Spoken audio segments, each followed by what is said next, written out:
இதயம் சீரியல்ல என்ன நடக்க போகுதுன்னு பார்க்கலாம் வாங்க வீடியோக்குள்ள போகலாம். பாரதி மார்க்கெட் போயிட்டு வராங்க. ஆதி தான் கூட்டிட்டு வராங்க. இன்னைக்கு சாயந்தரம் சுமங்கலி பூஜை இருக்கு, எனக்கு நிறைய வேலை இருக்கு, நான் போகணுங்கிறாங்க. அப்படியா, சரி பாரதி போகலாம், நீங்க ரொம்ப டயர்டா இருக்கீங்க, இந்தாங்க அந்த ஜூஸை குடிங்கன்னு சொல்லி ஆதி ஜூஸ் கொடுத்து கூட்டிட்டு போறாங்க. வீட்டுக்கு போனதும் வேலைகளை இழுத்து போட்டு செஞ்சுட்டு இருக்காங்க. சுமங்கலி பூஜையும் நடந்துட்டு இருக்குது.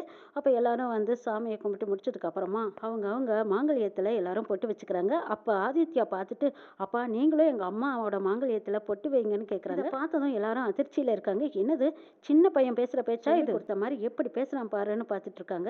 அங்க முடிஞ்ச வரைக்கும் ஆதியும் சமாளிக்கிறாங்க. பாரதியும் இல்ல வேண்டாம் பரவாயில்ல விடுங்க அப்படின்னு சொல்லிட்டு அவன் ஏதோ சின்ன பையன் தெரியாம சொல்லிட்டு இருக்காங்கிறாங்க.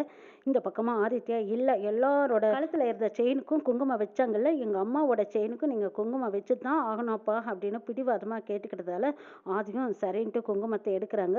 அப்ப மித்ராவுக்கு சரியான கோவம் கடுப்பா இருக்கு. குட்டி பிசாசு என்னெல்லாம் வேலை பார்க்குது பாரு, இந்த ஆதி அவ தாலியை தொட்டு குங்குமம் வைக்கிறதா, எனக்கு பிடிக்கவே இல்லையே, இதை பார்க்க முடியல அப்படின்னு சொல்லி திரும்பிக்கிறாங்க. ஆதி பாரதியோட தாலி எடுத்து குங்குமத்தை வைக்கிறாங்க. நெத்திலையும் குங்குமம் வச்சு விடுறாங்க. இதையெல்லாம் பார்த்து ரசிச்சுக்கிட்டு இருக்கிறாங்க பாரதி. இருந்தாலும் வெளியில சொல்ல முடியலைனாலும் தானா நடக்க வேண்டியது நல்லபடியா நடந்துட்டு இருக்குது அப்படின்னு மனசுக்குள்ள பூரிப்போடும் சந்தோஷத்தோட ஆதியை பாக்குறாங்க. பாரதி திரும்பி பாக்குறாங்க. அங்க மித்ரா சரியான கட்டும் கோவத்துல இருக்காங்க. பாரதி மித்ராவோட கோவத்தை புரிஞ்சுக்கிட்டு, சாரி மேடம், என்னை மன்னிச்சிடுங்க, என் பையன் பிடிவாதத்தினால ஆதி சார் எனக்கு குங்குமம் வைக்கும்படி ஆயிப்போச்சு, நீங்க தப்பா எடுத்துக்காதீங்கன்னு கேக்குறாங்க. பாரதி, உனக்கு இதுவே கடைசியும் லாஸ்ட்டுமா இருக்கட்டும். ஆதித்யா பையனா நடிக்கிறதுல எனக்கு எந்த பிரச்சனையும் கிடையாது. ஆனா ஆதிக்கு குழந்தைங்கன்னா ரொம்ப பிடிக்கும். அதுலயும் ஆதித்யா பண்றது பேசுறது இதெல்லாம் ஆதிக்கு ரொம்ப பிடிச்சிருக்கு. அதுக்கப்புறம் அவனுக்கு ரொம்ப பிடிச்சிருச்சுன்னா என்ன பண்ணுவான்னு அவனுக்கே தெரியாது. அந்த அளவுக்கு அவன் குழந்தைங்க மேல ரொம்ப அட்ராக்டா இருப்பான். இப்படி எல்லாம் ஏதோ ஒரு வகையில பேசிட்டு பாரதிய மனசு நோகிற மாதிரி ஜாடியா மித்ரா பேசிட்டு இருக்காங்க. என்னடி ஆதி உனக்கு புருஷனா இருக்கிறது தான் எனக்கு பிடிக்கல, அவரு புருஷ மாதிரியே உங்ககிட்ட நடந்துக்கிட்டாரு, நீயும் அவருக்கு ஏத்த மாதிரி அப்படியே வாக்குப்பட்ட மாதிரி அவர் பொண்டாட்டி மாதிரி நீ நடந்துக்கிட்டது தான் எனக்கு பிடிக்கவே இல்லை அப்படின்னு மனசுக்குள்ள மித்ரா நினைச்சிட்டு அப்படியே ஜாடியா பேசுறாங்க. அதை கேட்ட பாரதியும் ரொம்ப சங்கடத்துல இருக்காங்க. பாரதி மித்ரா கிட்ட சொல்றாங்க, இதை பாருங்க மேடம், நீங்க நினைக்கிற மாதிரி எதுவும் நடக்காது.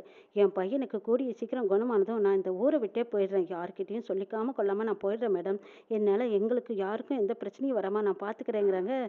பாரதி, நீங்க சொன்ன மாதிரி இன்னும் 3 மாசம் டைம் இருக்கு. ஆனா அந்த 3 மாசத்துக்குள்ளேயே அவங்க 2 பேர்த்துக்குள்ளேயும் அன்பு பாசம் நெருக்கம் இதெல்லாம் ஏற்பட்டுருச்சுன்னா நான் என்ன செய்யறது? அதுக்கு தான் நான் ஒரு வழி சொல்றேன். உங்க தரப்புல இருந்து நீங்களா முடிவெடுக்கிற மாதிரி பேசணும்.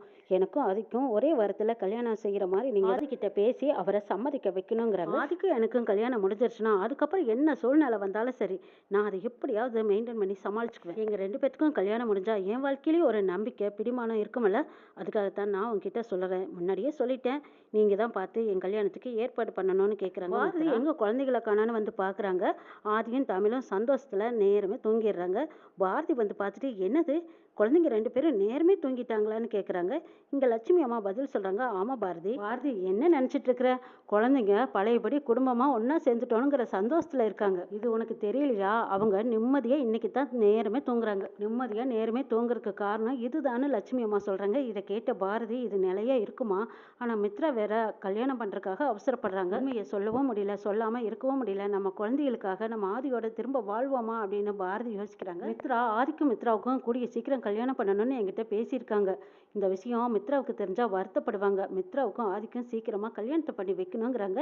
இதை கேட்ட லட்சுமி அம்மா, அவ ஆசைப்படுறாங்கிறதுக்காக நீ எதுக்காக கல்யாணத்துக்கு சம்மதி சொல்ற? இது ஒண்ணும் உன்னோட வேலை கிடையாது, நீ பேசாம அமைதியா இரு, உன் குடும்பத்தை நீ பாருங்கிறாங்க லட்சுமி அம்மா. இதை பார் பாரதி, நீ நல்லவளா இரு, ஆனா அநியாயத்துக்கு நல்லவளா இருக்காத, உன் புருஷனை அடுத்தவளுக்கு விட்டு கொடுக்காத, அது சரியா இருக்காதுங்கிறாங்க லட்சுமி. அவர் ஒன்றும் என் புருஷன் கிடையாதுங்கிறாங்க பாரதி. என்ன நினைச்சிட்டு இருக்கேன், உன் புருஷன் இல்லாமையா உன் பொண்ணுக்காக அவர் தான் ஸ்கூல்ல வந்து கையெழுத்து போட்டு கொடுத்துருக்காரு, உன் மேல அக்கறை இல்லாமையா அங்க மார்க்கெட்ல இருந்து உன்னை கூட்டிட்டு வந்தாரு, நீ எவ்வளவு களைப்பா இருக்கேன்னு தெரிஞ்சிருந்து உன் மனசு அறிஞ்சு அவர் உனக்கு என்னெல்லாம் வாங்கி கொடுத்து வீட்டுக்கு கூட்டிட்டு வந்தாரு, உன் மேல அவர் எவ்வளவு அக்கறையா இருக்காருன்னு இப்ப கூட உனக்கு புரியல. ஏன் பாரதி இப்படி எல்லாம் பண்ணிட்டு இருக்க? மித்ராவுக்கும் ஆதிக்கும் கல்யாணம் நடக்கக்கூடாது, உன் புருஷனை நீ அடுத்தவங்களுக்கு விட்டு கொடுக்காத, நான் சொல்ல வேண்டியதை சொல்லிட்டேன் அப்படின்னு லட்சுமி அம்மா எவ்வளவோ எடுத்து சொல்றாங்க. பாரதி கேட்டுக்கிட்ட மாதிரி தெரியல. நீ எவ்வளோ பெரிய உண்மையை மறைக்கிறேன்னு எனக்கு தெரியுங்கிறாங்க. நான் என்ன உண்மையை மறைச்சேன்னு கேட்குறாங்க பாரதி. இதை பாத்தியா, போட்டோவை பாரு, ஆதி உன் கழுத்தில் இருக்கிற தாலிக்கும் உன் நெத்தியில் வைக்கிற குங்குமத்தையும் வைக்கும்போது அப்போ நீ எவ்வளோ சந்தோஷப்பட்ட, உன் முகத்தில் அவ்வளோ பிரகாசம் தெரிஞ்சது. அப்போ தான் உன் மனசில் இருக்கிற சந்தோஷத்தையே நீ வெளிக்கொண்டு வந்த. சொன்னால் நீ நம்ப மாட்டேன். அதனால தான் நான் ஃபோட்டோ எடுத்து வச்சு பார்த்துக்கிட்டே இருக்கேன். இங்கே நீயும் பாருன்னு சொல்லி லட்சுமி அம்மா அந்த ஃபோட்டோவை எடுத்து காட்டுறாங்க. பாரதி அந்த ஃபோட்டோவை பார்த்துட்டு அவ்வளோ சந்தோஷப்படுறாங்க. ஆனாலும் வெளியில் காட்டிக்க முடியாமல் தவிக்கிறாங்க. என்னாச்சு, எதுக்கு இப்படியெல்லாம் ஃபோட்டோ எடுத்து வச்சிங்க? நான் மித்ரா கிட்ட இப்போ தான் அவங்க கிட்ட வாக்கு கொடுத்துட்டு வந்தேன். உங்களுக்கும் ஆதிக்கும் சீக்கிரமாக பேசி முடிச்சு கல்யாணத்தை பண்ணி வைக்கிறதா சொல்லிட்டு வந்தேன். அப்படி இருக்க இந்த மாதிரி ஃபோட்டோ எடுத்து வச்சுட்டு இருந்தா நல்லாவா இருக்கு? மித்ரா என்னை பற்றி என்ன நினைப்பாங்கங்கிறாங்க பாரதி. இதை பார் பாரதி, மித்ராவால் நீ நல்லா ஏமாந்துக்கிட்டு இருக்க. உன்னோட வாழ்க்கை அவள் தட்டி பறிக்கணும்னு நினச்சிட்டு இருக்கா. அவளை போய் நம்பிக்கிட்டு அவளுக்கு நீ கல்யாணம் பண்ணி வைக்கிறேன்னு சொல்லிட்டு இருக்கிறியே, இதெல்லாம் சரியான அடிமுட்டாள்தனம் தெரியுமா? உன் வாழ்க்கையை அநியாயமாக நீ அள்ளி கொடுத்துறாத. உன் புருஷனை யாருக்காகவும் எதுக்காகவும் விட்டு கொடுக்காத. ஆதி உன் புருஷன், நான் எவ்வளவோ தடவை சொல்லிட்டேன். ஆனாலும் நீ வந்து ஆதிக்கும் கல்யாணம் பண்ணி வைக்கிறேன்னு வாக்கு கொடுத்தேன், அதை கொடுத்தேன், இதை கொடுத்தேன்னு சொல்லிட்டு இருக்காத. எனக்கு சரியான கோவம் வந்துடும்னு லட்சுமி அம்மா சொல்கிறாங்க. நாளைக்கு காலையில் நான் ஆதிக்கிட்ட இதை பற்றி பேச போகிறேன்னு சொல்கிறாங்க பாரதி. நீ போய் பேசினாலும் உன் பையன் விட்டுருவேன்னு நினச்சியா?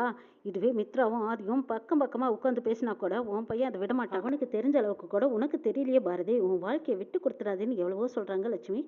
பாரதி மரகதம்மாவை பார்க்க வந்திருக்காங்க. மரகதம்மா பார்த்துட்டு, என்ன பாரதி, என்ன விஷயமா வந்தேன்னு கேட்குறாங்க. ஆதிக்கு மித்ராவுக்கும் கல்யாணம் பண்ணி வைக்கலான்னு இருக்கேன்னு சொல்லலான்னு வாய் எடுக்கிறாங்க பாரதி. மெல்லவும் முடியாமல் முழுங்கவும் முடியாமல் இந்த விஷயத்த சொல்லலாமா, அத்தை என்ன சொல்லுவாங்களோன்னு பயந்துட்டு இருக்காங்க. பாரதி, நீ வந்த விஷயத்தையே சொல்லலேன்னு மரகதம் கேட்குறாங்க. பாரதி என்ன சொல்ல போகிறாங்க நாளை